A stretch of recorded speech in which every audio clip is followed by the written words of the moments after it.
கூடுதல் தொகுதி கேட்பது தங்கள் விருப்பம் என்றும் திமுக தான் அதை முடிவு செய்யும் என்றும் மார்க்சிஸ்ட் கம்யூனிஸ்ட் கட்சியின் மாநில செயலாளர் பே சண்முகம் தெரிவித்துள்ளார்.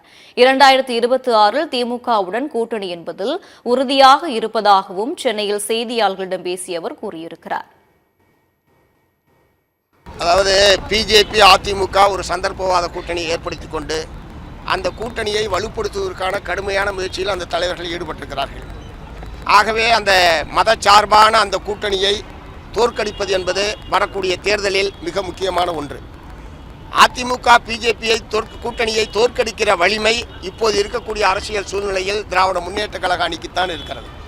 ஆகவே திராவிட முன்னேற்ற கழகத்தின் தலைமையிலான மதச்சார்பற்ற ஜனநாயக முற்போக்கு கூட்டணியின் சார்பில்தான் 2026 தேர்தலை சந்திப்பதென்று மார்க்சிஸ்ட் கம்யூனிஸ்ட் கட்சி முடிவு செய்திருக்கிறது.